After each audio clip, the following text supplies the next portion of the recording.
Olá, meus irmãos, sejam bem-vindos a mais um estudo bíblico, né? Vamos continuar então essa nossa caminhada pelo Evangelho de São João. Hoje pretendemos chegar ao capítulo 4, né? E iniciar aquele encontro de Jesus com a samaritana. Iniciemos em nome do Pai, do Filho e do Espírito Santo. Amém.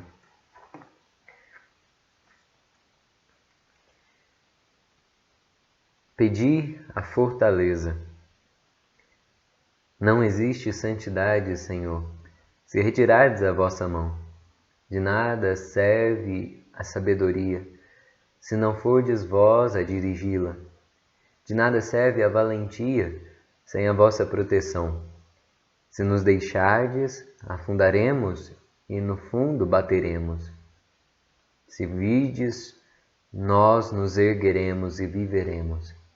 Inconstantes somos nós, mas convosco fortes seremos. Por isso peço-te, Senhor, mantenha a tua mão sobre nós, guia-nos e sê nossa proteção. Vem até nós e ergue-nos de novo. Permanece conosco e volta sempre, para que nos tornemos fortes e vivamos em ti. Amém. Olha, a respeito dos nossos últimos encontros, né? Desde que iniciamos o Evangelho de São João, já encontramos com uma profundidade, né? Bastante interessante, com aquela riqueza de detalhes, um olhar como João sendo simbolizado pela águia, um olhar penetrante, né? E com a própria linguagem simbólica também rica, né? Em muitos significados e cuja narrativa nos encanta, né, pela sua beleza, seja poética, né, como víamos lá no início, quando ele diz, né, no princípio era a palavra e a palavra era Deus. Olha, essas passagens todas, né, nos dão bastante a dimensão da história de salvação e de um Deus que se encarna, com o qual nós podemos ter comunhão pela fé e pelo amor, e que também, né, compromete a nossa vida. De alguma maneira, eu sou impelido a me comprometer, né, a me posicionar em fidelidade, em obediência a Deus, né? Isso nós víamos desde o chamado dos discípulos, passando pelo casamento em Caná, onde ele já manifesta, né, que é um Messias, sim, poderoso, misericordioso, mas que diz: a minha hora ainda não chegou, como um noivo que aguarda ansioso pelas núpcias, né, pelo momento de celebrar a união eterna com a sua noiva. No Antigo Testamento tínhamos a união entre o Senhor, né, Adonai, Yahvé, e agora, né, se antes ele se unia com a comunidade, o povo de Israel, Jesus Cristo, ele deseja se unir com toda a humanidade, né, através de sua santa igreja. E assim, né, nós entendemos que somos templos vivos do Espírito de Deus, somos igreja, e nesse sentido ele já esclarece através da purificação do templo, quando ele expulsa aqueles vendilhões que perdiam o sentido, né? Já faziam uma violência contra o próprio templo de Deus, que ele diz que reergueria em 3 dias. Nessa caminhada nós temos que Jesus se encontra com Nicodemos à noite, né? Ali ele vai revelando a Nicodemos que ele de fato é rabi, mas ele já é severo e, né, bastante incisivo com Nicodemos. Eu te asseguro que se alguém não nascer de novo, não poderá ver o reinado de Deus. Isso no capítulo 3, onde ele continua, né? Eu te asseguro que se alguém não nascer da água e do Espírito, não poderá entrar no reino de Deus. Então ele começa a dar uma nova dimensão desse mistério, né? Dessa água que dá vida, desse Espírito que lava e purifica e que nos dá uma vitalidade não na carne, né? Não essa vida aqui material que nós podemos sentir e tocar, mas a vida do Espírito, né? aquela que permanece e perdura eternamente. E a gente caminhou até o versículo 21, onde, né, já estava encerrado a passagem com Nicodemos, em que eu dizia, né, se nós contássemos desde da vocação de André, né, teríamos aí 6 dias, e no 6º dia, nos recordando aquela criação do mundo, nós temos a criação do homem e da mulher, né, no 6º dia, quando Deus vê, que é muito bom. Enfim, essa foi um pouco a caminhada que nós fizemos até aqui. E agora, no versículo 22 do capítulo 3, nós temos a convicção, né, de João Batista ao afirmar que aquele que exerce, né, a missão dada por Deus, esse é o Messias, né? Jesus e João Batista. Versículo 22. Um pouco depois, Jesus com seus discípulos se dirigiu à Judéia. Ficou aí com eles e começou a batizar. Então, os apóstolos ali já começaram a exercer alguma função, né? Eles já começaram a exercer esse batizado. Também João batizava em Enom, perto de Salim, onde havia água abundante.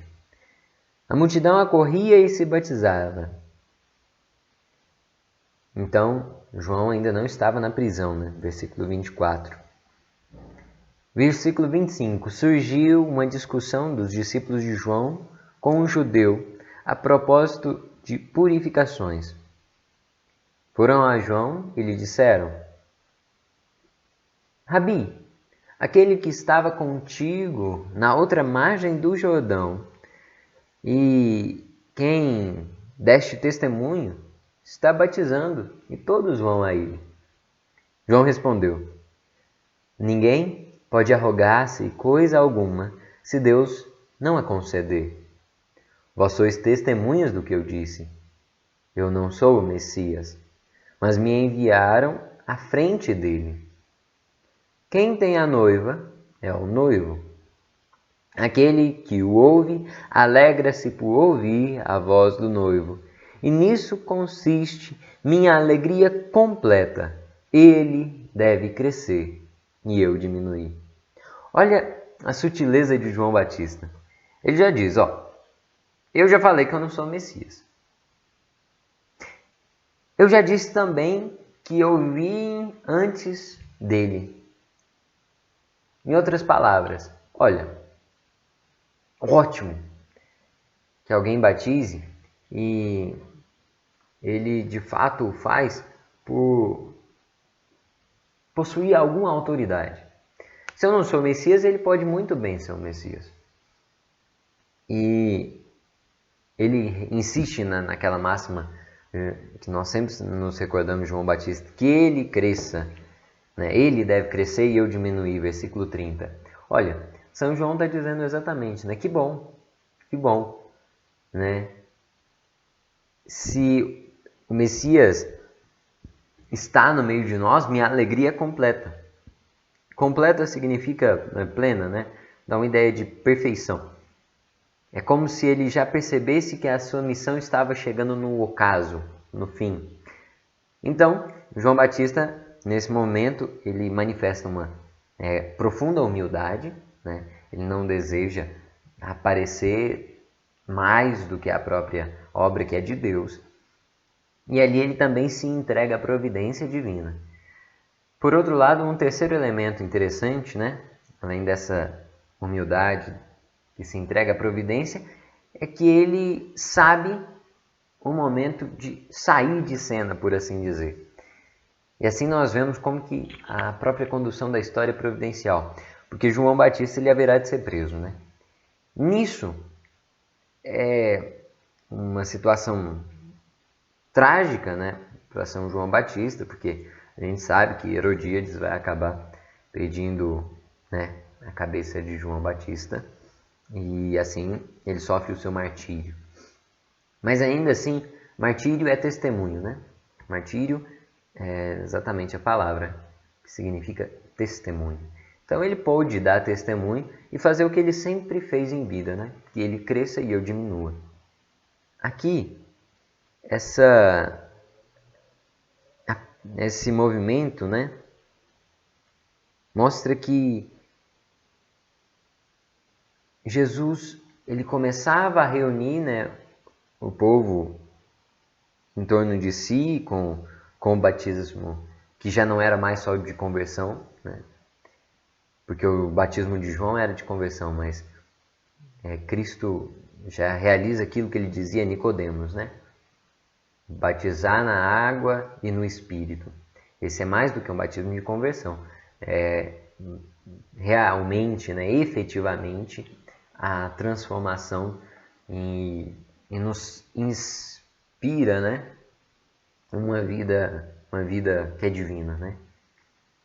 Isso, no versículo 31, nós temos a continuação, então, né, dessa compreensão de que Deus ele é um enviado, ou melhor, Cristo é o enviado, né, de Deus.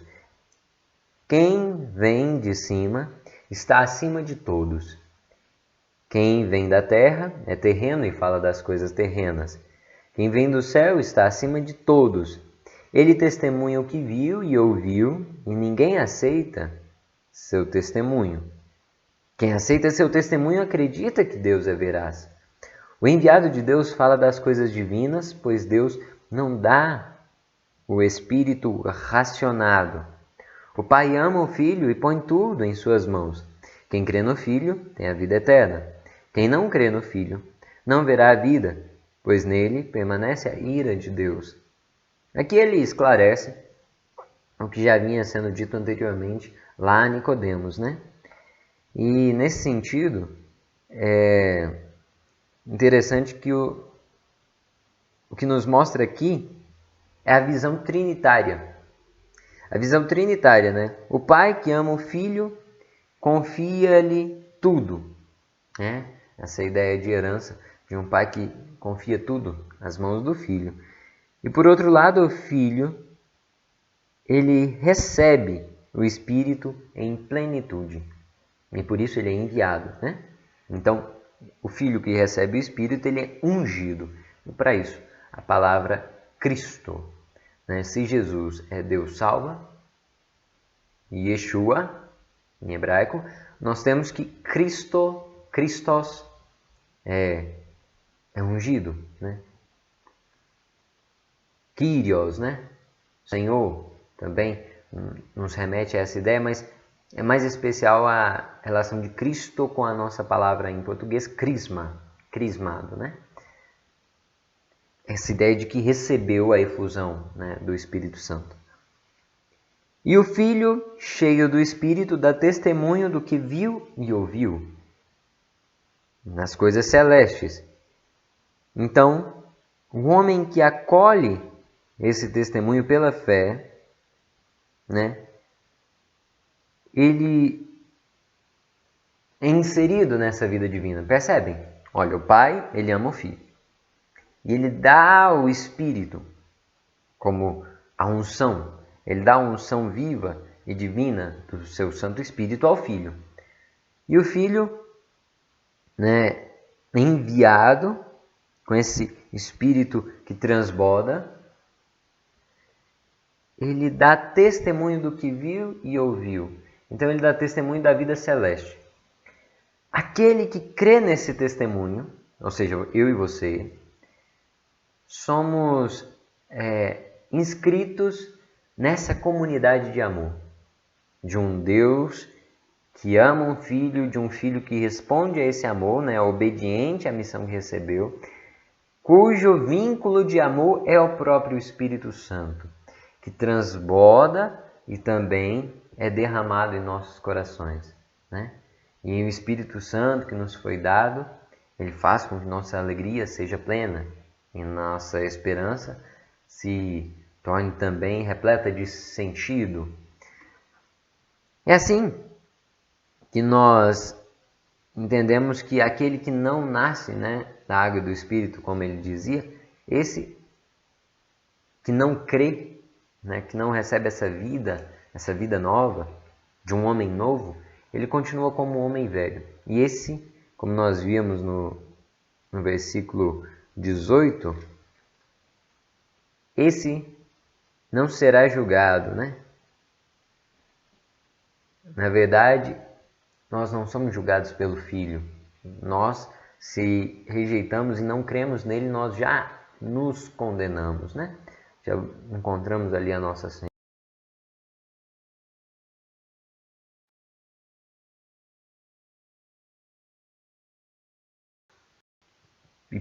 E isso efetivamente pelo batismo insere em nosso peito, assim, no nosso íntimo, no âmago do nosso ser, um selo. Um selo é uma marca indelével, né? Nós carregaremos ela para sempre, né? E essa mesma sentença, ela é de salvação para aqueles que permanecerem fiéis e obedientes ao Senhor, e é de condenação, né? Aqueles que se desviarem, né? Se perderem por falsos atalhos, né? E caminhos depravados. Vamos lá. Agora chegamos ao encontro de Jesus com a samaritana, no capítulo 4. Ouçamos, né, com atenção. Versículo 1.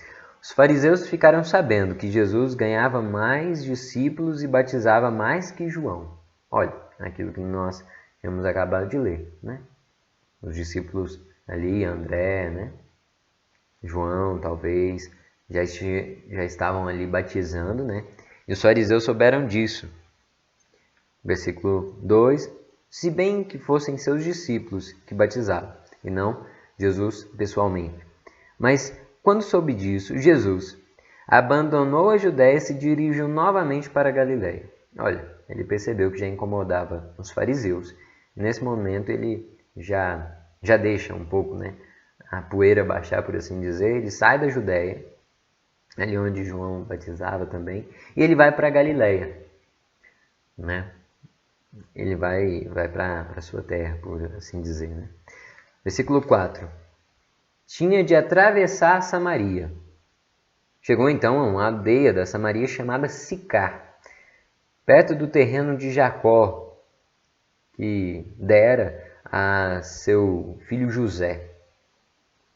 Aí estava o poço de Jacó.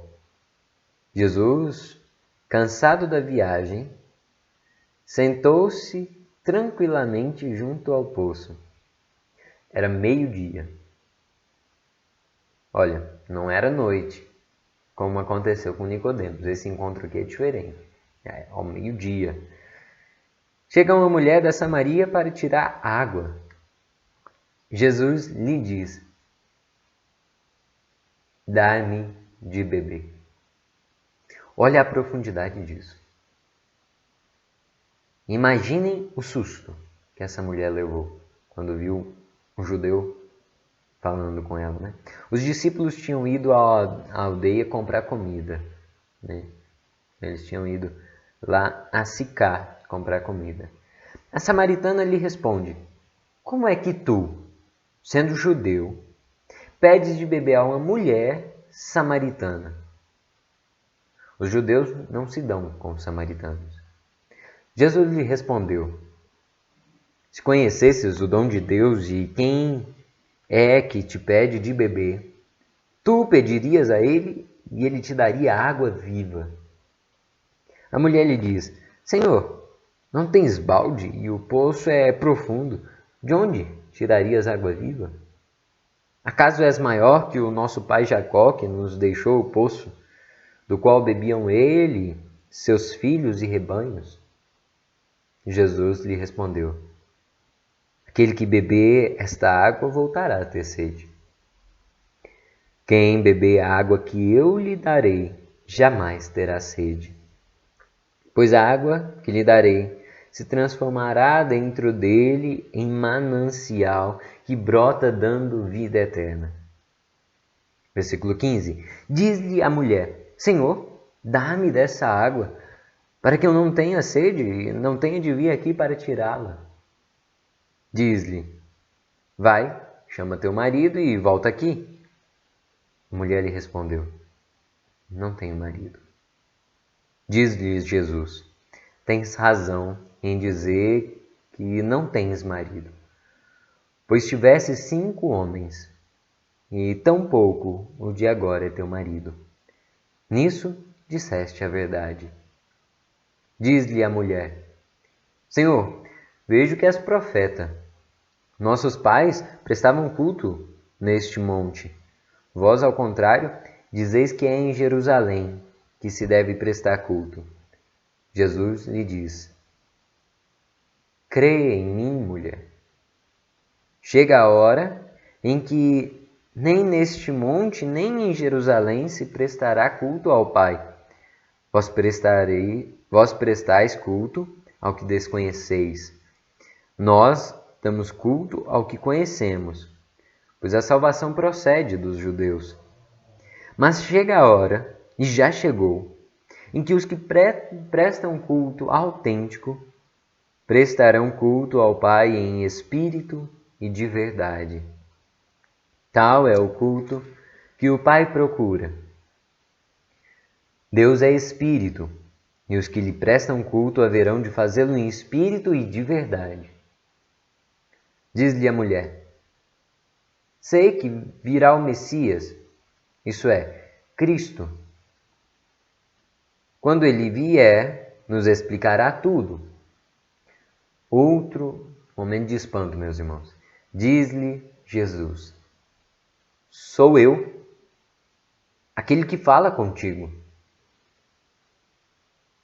Nisso, chegaram os discípulos e se maravilharam ao ouvi-lo falar com a mulher. Mas ninguém lhe perguntou o que procurava ou por que falava com ela. A mulher deixou o cântaro, foi à aldeia e disse aos vizinhos: Vinde ver um homem que me contou o que fiz. Será ele o Messias? Eles saíram da aldeia e correram a ele. Entretanto, os discípulos lhe pediram: Rabi, come. E ele lhes disse: Tenho um sustento que vós não conheceis. Os discípulos comentavam: Será que alguém lhe trouxe de comer? Jesus lhe diz: Meu sustento é cumprir a vontade daquele que me enviou e terminar sua obra. Não dizeis vós que faltam 4 meses para a ceifa? Pois eu vos digo: levantai os olhos e observai os campos clareando para a colheita. O ceifador já está recebendo sua diária e colhendo fruto para a vida eterna. Assim o celebram semeador e ceifador. Desse modo se cumpre o refrão: um semeia e outro ceifa.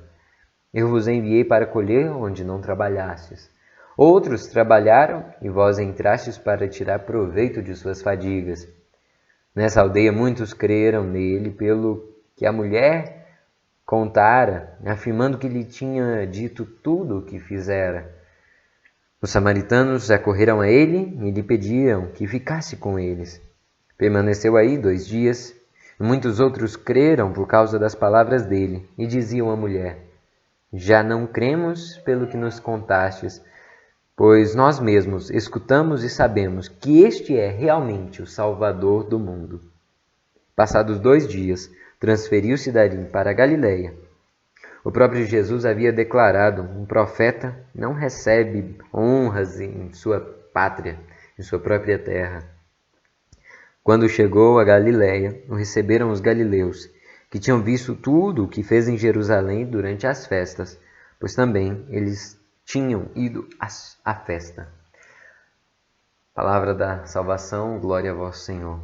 Olha, meus irmãos, passagem riquíssima, né? E a gente vai apenas tocar alguns pontos, porque desde que nós podemos, né, fazer a compreensão espiritual mesmo, né, de quão profundo foi esse encontro, né, enquanto que podemos perceber do lado de Jesus que tinha sede, né, aquilo que ele vai dizer lá no alto da cruz: tenho sede. Olha, isso reverbera. Da mesma forma que ele diz, né, mulher, não chegou a minha hora, né? Sabendo que lá no alto da cruz ele há de dizer, né? E essa é a hora, porque ele entendeu que aquele era o cálice de beber, e ele diz, né? Tudo está consumado. Olha, esse movimento todo, né, messiânico de salvação, nós podemos perceber assim. Por outro lado, podemos analisar do ponto de vista daquela mulher. Nos colocarmos, claro, no lugar dela, né, e percebemos que ela foi olhada como nunca, né? Se ela já tinha 5 homens, aquele que agora tinha também não era o dela, né? E assim a gente percebe que nós também, né, somos esses que jamais encontraremos um olhar semelhante ao do Cristo, né? E a Ele devemos, e só a Ele podemos entregar a nossa vida, né? Porque Ele é a única causa que vale toda a nossa vida. Podemos sim perceber que essa mulher, ela ficou assustada, né? Porque encontrou alguém que podia dar aquilo que seria capaz de saciar aquela sede que ela trazia no coração, aquele vazio, aquele abismo de miséria talvez que almejava, né? Esperava, ansiava como a costa suspira pelas águas. Aquele coração suspirava pelo Espírito de Deus, né? Esse Espírito que vivifica. Enquanto que ela também se assusta por perceber que, olha, eu sei que vem o Messias. E de repente ela se vê diante do próprio enviado de Deus. Então ela vai se surpreendendo, né? Desde um judeu falar com ela, até falar as coisas que ela sequer havia partilhado com outrem, né? Até o momento de admitir que ele é o Salvador. Olha, todos esses elementos nos fazem perceber que ela teve uma experiência profunda com o amor de Deus, né? Aquele encontro que transforma a vida. Transforma tanto que até o cântaro ela deixou para trás, né? Então ela já não queria mais aquela água que daria sede, né? Mas vamos lá. Vamos perceber de um aspecto histórico. O que eu quero dizer? O que acontece aqui é que nós temos um Cristo que é entendido, né? Desde a relação com os patriarcas, né? Por acaso és maior do que Jacó, né? Que deu dessa água aos seus filhos e rebanhos, né? Então deu de beber aquela água, sacia gerações e gerações ali daquele povo, né, samaritano, né? E assim Jesus ele se relaciona através da água com a ideia dos patriarcas, né? Agora nós sabemos que além de Jesus ser reconhecido como patriarca, tem outras 3 coisas. Ele é reconhecido como profeta, porque ele vê o que está oculto, né? Ele viu a história da mulher mesmo que ela não houvesse falado nada. Por outro lado, ele também é entendido como profeta porque ele denuncia a conduta daquela mulher que era imoral, né? Talvez porque ela estava se perdendo, né? Sem se encontrar com o verdadeiro esposo. Além de ser patriarca e profeta, porque adivinha, né? E porque denuncia, ele também é entendido como Messias. E essa interpretação do Messias fica claro quando ela diz, né? Nós aguardamos o Messias. E ali ele diz, sou eu, aquele que fala contigo. Agora tem um 4º elemento que nós vemos lá no fim, quando o povo ali daquela aldeia de Sicar, que tinha vindo a ele, admite, olha, vós sois, né, o Salvador do mundo. Então ele continua, né, a obra de aliança, né, selada e que Deus desejava desde dos patriarcas, né? Jacó, que nós conhecemos por Israel, aquele que lutou com Deus e venceu. Nós entendemos que ele também tem essa missão de profeta, ele anuncia, né, a boa nova, aquilo que todos os outros profetas aguardavam. Ele também é entendido como Messias, ou seja, um enviado de Deus, e que não é apenas enviado para exercer uma missão, mas ele é o próprio Salvador. Isso tudo nessa perícope, né, de Jesus com a samaritana. O que acontece? Nós temos que ele continua se revelando, semelhante ao que ele revelava a Nicodemos, mas a samaritana é como que o oposto. Porque Nicodemos ele era judeu, ele era entendido, né? Nós víamos lá no encontro que era um homem do partido fariseu, uma autoridade entre os judeus.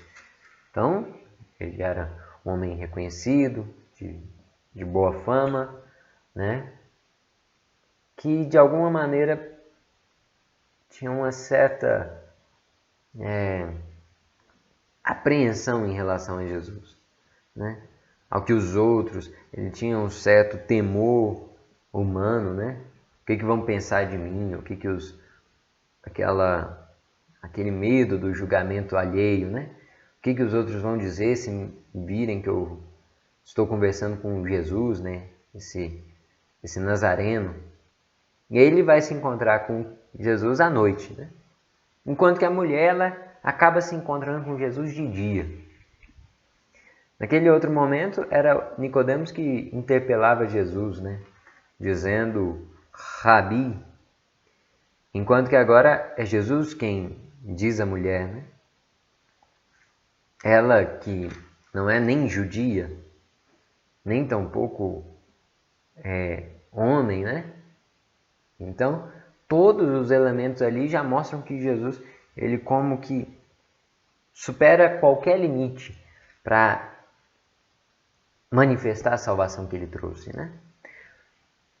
E por isso a mulher já se espanta, né? Ela jamais imaginou que aquele homem ia falar com ela.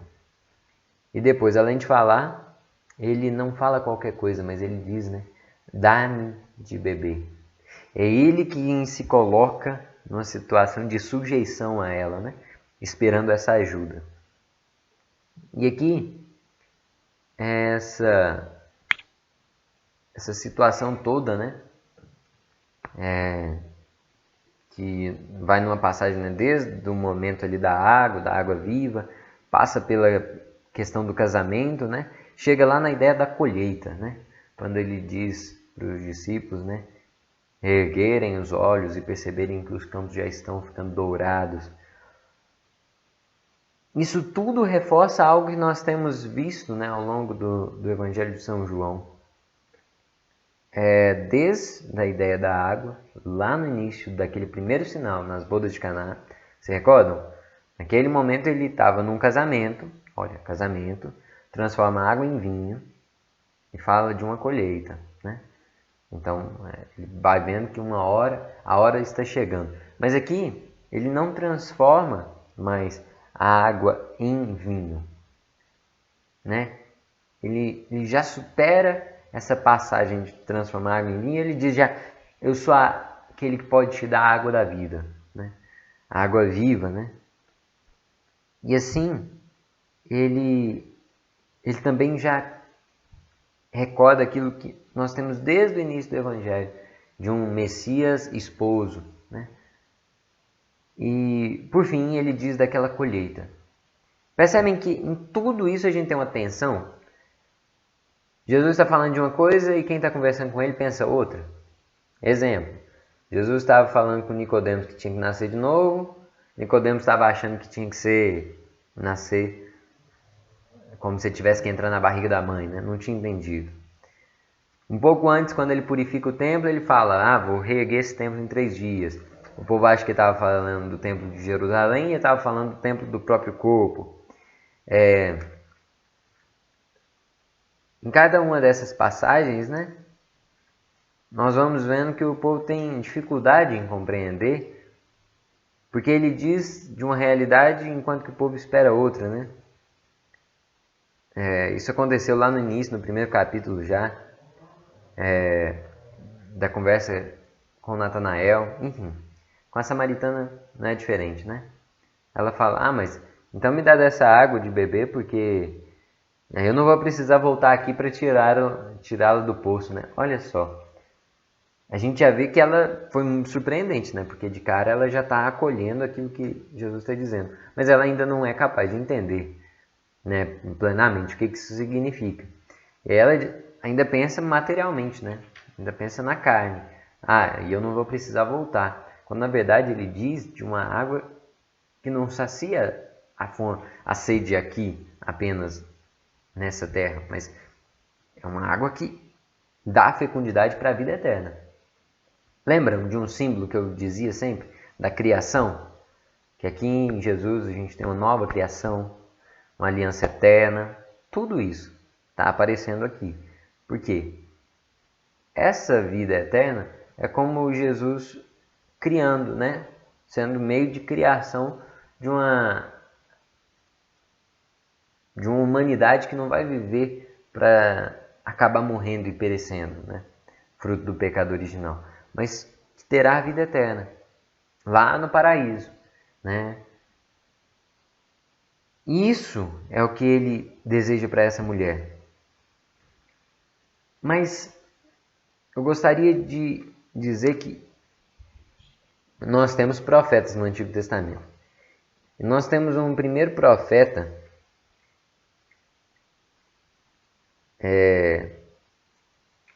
um primeiro texto da coleção dos 12 profetas, que são os profetas menores, é logo antes do Novo Testamento. Então, antes do livro de Mateus, nós temos esses 12 profetas. Nós temos Oséias. E Oséias diz exatamente do que a samaritana está simbolizando.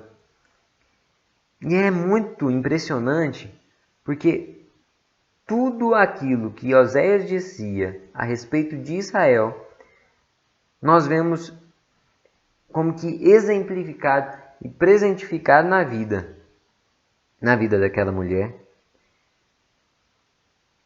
E isso nos é uma relação direta, porque lá em Oséias a gente tem a história de uma comparação de casamento, né?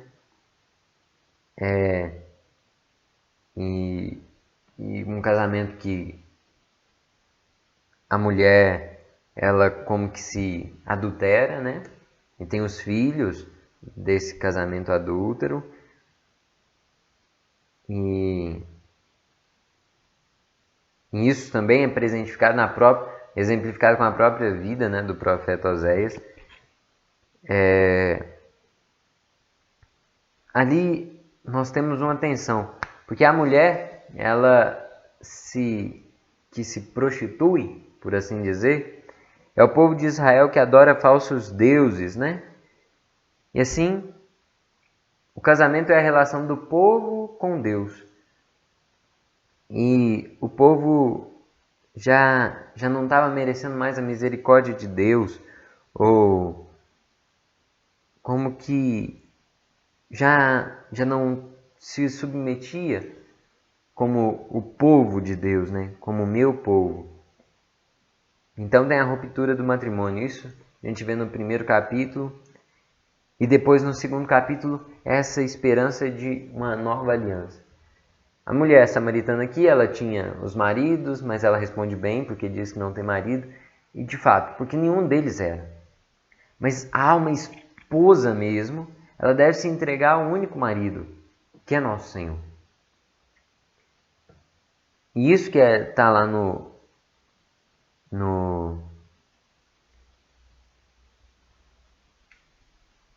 livro do profeta Oséias, né? Os filhos de Judá e os filhos de Israel se reunirão juntos, colocarão para si um único chefe e crescerão na terra. Olha, essa ideia de congregar, de unir todos os povos, né? Essa ideia da esposa que se volta para o esposo. E assim, né? Se essa mãe tinha se prostituído, né, em adultério com outros deuses, ela há de voltar, né? E aqui a misericórdia de Deus vai se manifestar, e por isso, eis que eu a seduzirei, e conduzirei ao deserto, e lhe falarei ao coração.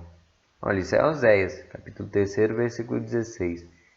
Como que a gente não pode perceber que é exatamente o que ele faz com a samaritana também, né? Mas quer fazer com toda a sua igreja. A partir dali lhe darei as suas vinhas, né? E ele continua dizendo que acontecerá naquele dia que me chamarás meu esposo, e não me chamarás mais meu Baal. ou seja, Baal, né, o Deus que vinham adorando, né, idolatrando essas falsas divindades. E assim, farei em favor deles naquele dia uma aliança com os animais do campo, as aves do céu e os que rastejam sobre a terra. Olha, eu te desposarei a mim para sempre. E ele continua, né? Dizendo que a terra responderá ao trigo. Tudo em Oséias. Exatamente aquilo que nós temos aqui. Nesse cenário com a samaritana. Olha só, como que o profeta Oséias ele aguardava ansioso por um Deus que realizasse isso. E todos os profetas eles sempre apontam essa mesma vinda messiânica. E de repente, a mulher samaritana em um dia lá, né, um dia de sol, a hora sexta, né, a hora que ninguém vai buscar água, mas ela foi, porque talvez preferia exatamente fugir de qualquer encontro, né? Ela, com sede, se encontra com alguém com mais sede do que ela. E isso todos os profetas eles esperavam assim ardentemente, né? E de repente tudo ali se materializa em uma pessoa, né? Se encarna em Jesus Cristo.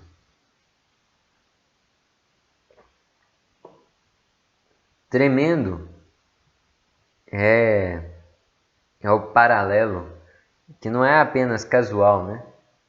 Mas é assim, gratuito mesmo. De Cristo que é também Senhor da história, né? Nisso, essa mulher que vai se convertendo, ela deve sim ser a imagem de nós, sua igreja, né? E é muito, muito interessante que, novamente, Jesus está falando de uma coisa e os discípulos pensando outra. Ele diz que já comeu, né? Eles falam, Rabi, come. Aí Jesus diz, não, eu tenho um sustento que vós não conheceis. E aí depois Jesus fala, olha, o campo já está dourado. Que campo que ele estava falando, meus irmãos? Qual que era essa colheita fecunda, né? De uma infiel que agora ela se torna mãe de muitos, né? De uma prostituta que agora abandona os ídolos, aquelas idolatrias dos deuses pagãos e vai servir a um único Deus, né? Vai ser fiel. Essa é a igreja. E essa colheita que Deus faz, ela não é do trigo que simplesmente faz o pão que sacia a nossa fome.